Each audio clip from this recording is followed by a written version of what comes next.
Hello children, welcome back to your channel Study with Poonam ma'am. तो class 7th हम थे geography के chapter 5 water में। तो सबसे पहले हम इसमें जान ले रहे हैं कि 22 मार्च को वर्ल्ड वाटर डे हम सेलिब्रेट करते हैं। क्लियर? वाटर डे सेलिब्रेट करते हैं when the need to conserve water is reinforced in different ways। और आज का टॉपिक है ओसीन सर्कुलेशन। अब जैसे आप समुद्र के किनारे जाते हैं, है ना?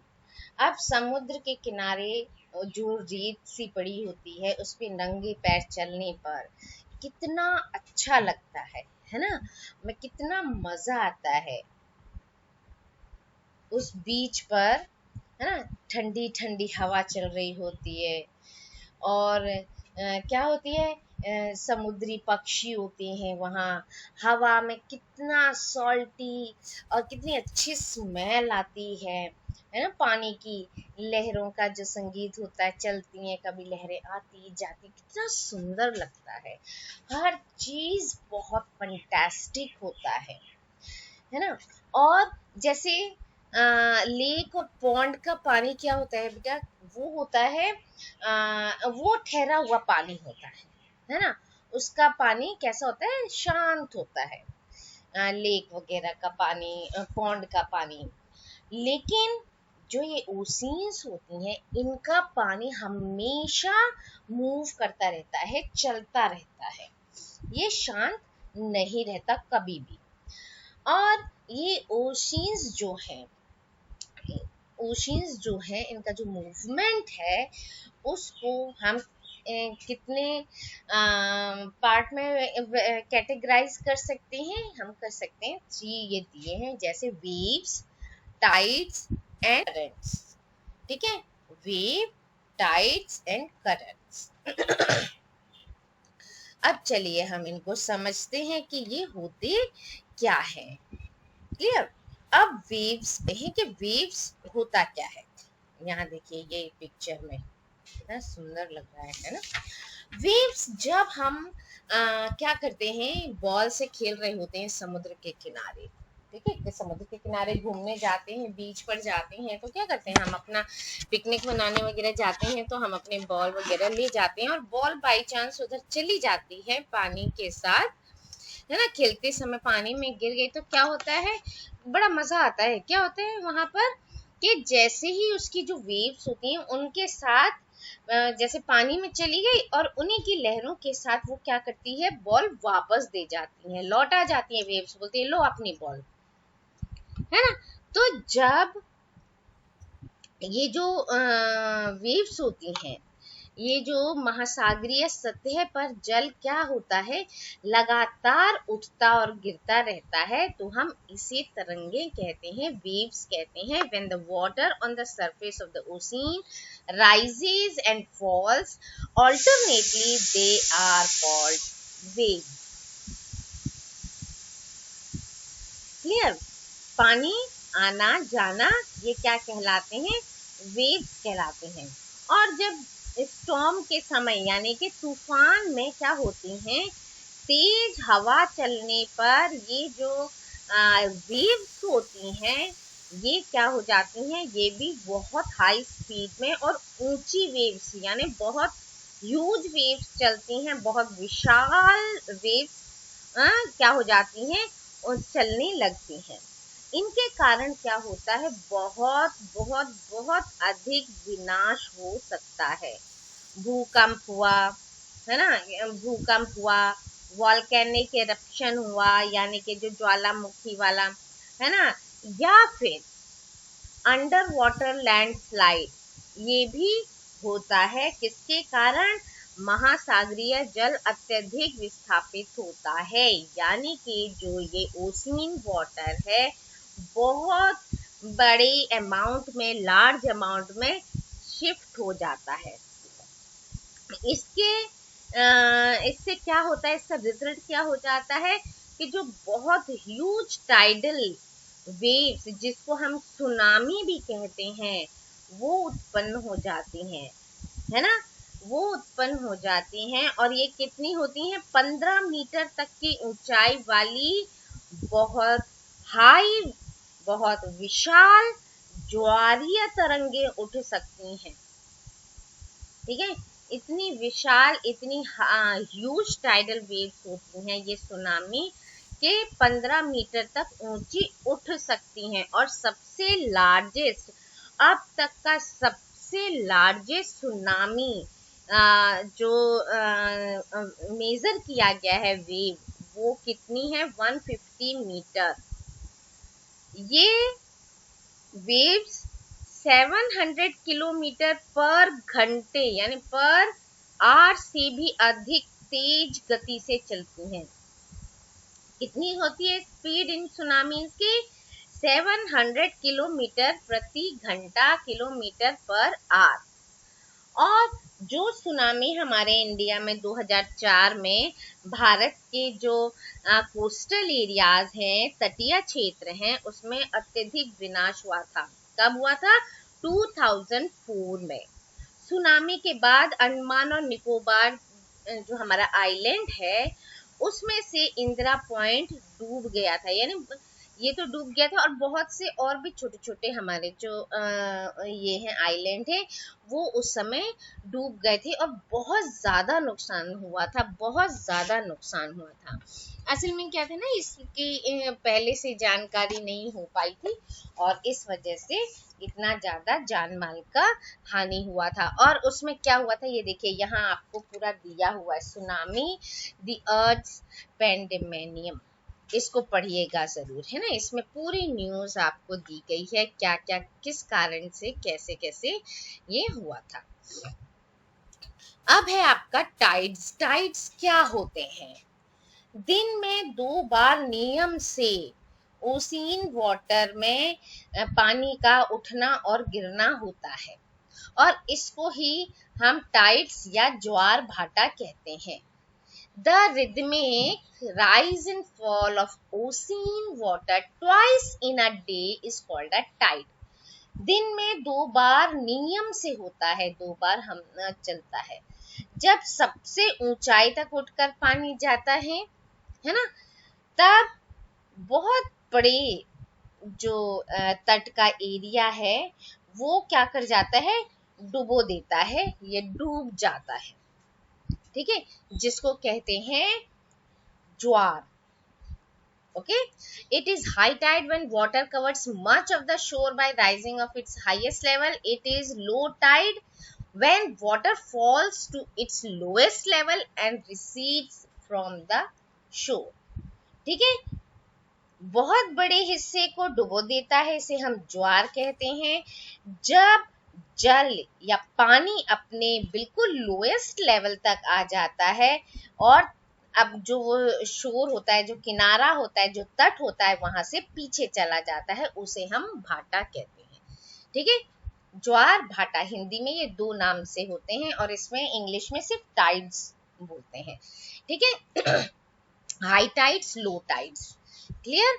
हाई टाइड्स, लो टाइड्स इंग्लिश में हो गया, टाइड एक वर्ड हो गया, और हिंदी में होता है ज्वार और भाटा। ज्वार कब होता है? जिसको हम हाई टाइड कहते हैं इंग्लिश में। भाटा किसे कहते हैं? जो लो टाइड होता है। जब सबसे अधिक ऊंचाई तक उठकर जो पानी है तट के बहुत बड़े हिस्से को डुबो देता है, वो ज्वार हो गया, यानी हाई टाइड हो गया। और जब पानी अपने बिल्कुल लोएस्ट लेवल तक आ जाता है और बिल्कुल जो किनारा होता है उससे पीछे चला जाता है, उसे हम कहते हैं भाटा, यानी कि लो टाइड। क्लियर। अब ये किस लिए होता है? सूर्य, हमारा सन, और चंद्रमा यानी हमारा मून, ठीक है, इनके बहुत ही स्ट्रॉन्ग ग्रेविटेशनल फोर्स के कारण हमारी जो अर्थ है उस पर ज्वार भाटा आते हैं। जब हमारी अर्थ का जो ये पानी है ये बिल्कुल मून के पास होता है ठीक है, मून के पास तक जाता है, तब क्या होता है? उसके ग्रेविटेशनल फोर्स के कारण जो पानी है वो क्या हो जाता है, पानी जो होता है इन्फ्लुएंस होता है, और इसके कारण बहुत ऊंचे ज्वार यानी हाई टाइड्स आते हैं। ठीक है, जैसे ही अर्थ का पानी मून के पास तक पहुंचता है तो उसके ग्रेविटेशनल फोर्स की वजह से, किसके ग्रेविटेशनल, मून के ग्रेविटेशनल फोर्स के कारण जो पानी है इन्फ्लुएंस होता है, अभिकर्षित होता है, जिसके कारण हाई टाइड्स या उच्च ज्वार आते हैं। फिर है फुल मून और न्यू मून, यानी कि पूर्णिमा और अमावस्या के दिन। इसमें क्या होते हैं, सूर्य, चंद्रमा और अर्थ, ठीक है, सन, मून और अर्थ तीनों एक सीध में होते हैं, एक लाइन में होते हैं। कौन कौन, सन, मून और अर्थ। ठीक है, या पिक्चर से भी आप समझ सकते हो। सन, मून और अर्थ तीनों एक लाइन में होते हैं। इस समय सबसे ऊंचे हाई टाइड, सबसे ऊंचे ज्वार आते हैं, उठते हैं। इस ज्वार को बृहत ज्वार कहते हैं। यानी जो ये हाई टाइड्स होते हैं, जब सन, मून, अर्थ एक लाइन में होते हैं, इन टाइड्स को स्प्रिंग टाइड्स या बृहत ज्वार कहते हैं। But when the moon is in its first and last quarter, लेकिन जब मून जो होता है अपने फर्स्ट और लास्ट क्वार्टर में होता है, तो अर्थ और सूर्य का जो ग्रेविटेशनल फोर्स होता है, ग्रेविटेशनल पुल होता है, वो क्या होता है, ऑपोजिट डायरेक्शन में होता है। और इसका क्या होता है, इसका रिजल्ट ये होता है कि जो लो ज्वार भाटा आता है, ठीक है, यानी लो टाइड आता है, लो टाइड आता है यानी भाटा, इस, ठीक है, और ऐसे टाइड्स को हम क्या कहते हैं, लघु या नीप टाइड्स कहते हैं। क्लियर हो गया? देखिए अब दोबारा इसको हम समझ लेते हैं, है ना। जो जो हमारा सूर्य होता है, चंद्रमा होता है, उसमें बहुत ही स्ट्रॉन्ग ग्रेविटेशनल फोर्स के कारण हमारी जो अर्थ की सतह पर होती है वो आते हैं टाइड्स। ठीक है, इसके बाद टाइड्स जो होता है, जब हमारी अर्थ का पानी चंद्रमा के पास पहुंचता है, तो चंद्रमा के ग्रेविटेशनल फोर्स के कारण से वो क्या होते हैं, इन्फ्लुएंस होते हैं, अभिकर्षित होते हैं, जिसके कारण उस समय हाई टाइड्स यानी उच्च ज्वार आते हैं। पूर्णिमा और अमावस्या यानी फुल मून और न्यू मून वाले दिन सन, मून और अर्थ तीनों एक लाइन में होते हैं, और एक लाइन में होते हैं, और इस दिन सबसे ज्यादा हाई टाइड्स आते हैं, हाईएस्ट टाइड्स आते हैं, हाईएस्ट ज्वार आते हैं, जिनको हिंदी में बृहत ज्वार और इंग्लिश में स्प्रिंग टाइड्स कहते हैं। लेकिन जब मून जो होता है अपने फर्स्ट और लास्ट क्वार्टर में होता है, ठीक है, जब मून अपने फर्स्ट और लास्ट क्वार्टर में होता है, तो अर्थ और सूर्य यानी सन का जो ग्रेविटेशनल फोर्स होता है वो ऑपोजिट दिशाओं में होता है, किसके, ओशियन वाटर के। ठीक है, तो ओशियन वाटर पर ऑपोजिट डायरेक्शन में होने की वजह से लो टाइड्स आते हैं, निम्न ज्वार भाटा आते हैं, और ऐसे ज्वार को और ऐसे टाइड्स को कहते हैं लघु ज्वार भाटा या फिर नीप टाइड्स। क्लियर? अब जो हाई टाइड्स होते हैं ये किस में हेल्प करते हैं, नेविगेशन, है ना, नौ संचालन में हेल्प करते हैं, नेविगेशन में हेल्प करते हैं। ये जल स्तर को तट की ऊंचाई तक पहुंचाते हैं, ठीक है, वाटर लेवल को शोर तक लाते हैं। और ये जो जहाज होते हैं, जो शिप्स होते हैं, उनको बंदरगाह तक यानी कि उनको हार्बर तक लाने में बहुत हेल्प करते हैं, इजीली वहां तक आ जाते हैं।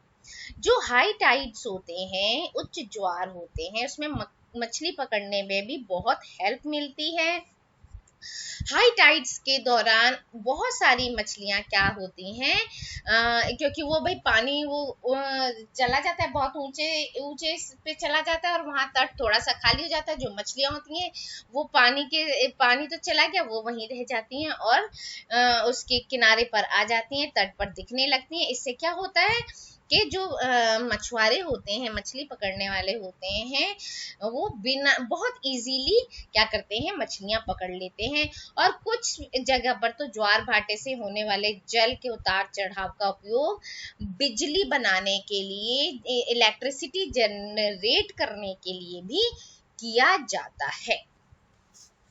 ठीक है, अब हमारा बचता है ओशियन करेंट्स। इसको भी हम देख लेते हैं।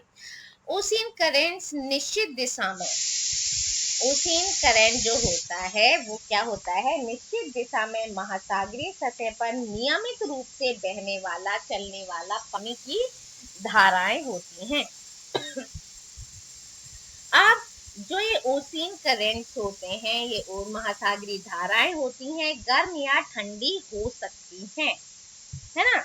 गर्म महासागरीय धाराएं जो होती हैं, वार्म ओशियन करंट जो होते हैं, वो क्या होते हैं, वो इक्वेटर के पास होते हैं और पोल्स की ओर मूव करते हैं, प्रवाहित होते हैं।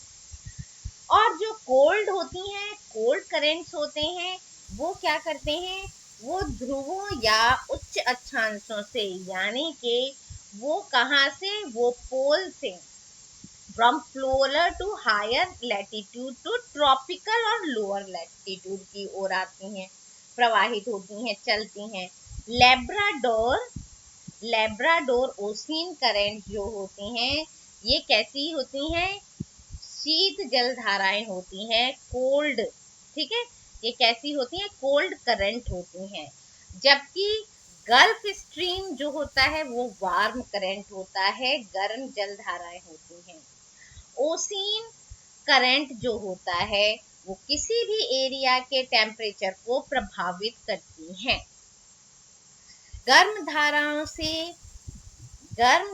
से यानी वार्म करंट जो होते हैं, उससे क्या होता है, हमारे जो सरफेस है, लैंड का सरफेस है, पृथ्वी की सतह है, उसका तापमान भी, उसका टेम्परेचर भी क्या हो जाता है, गर्म हो जाता है।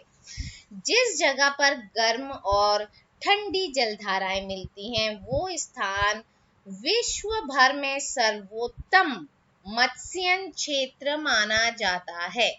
कौन सा एरिया, जहां पर गर्म और ठंडी दोनों ही तरह की धाराएं मिलती हैं, वो एरिया क्या कहलाता है, best fishing ground of the world. ठीक है, दुनिया का सबसे ज्यादा कैसे मछली फिशिंग एरिया माना जाता है। Seas around Japan and the eastern coast of North America are such example. क्या क्या, कौन कौन से हैं, एक तो जापान के आसपास और एक नॉर्थ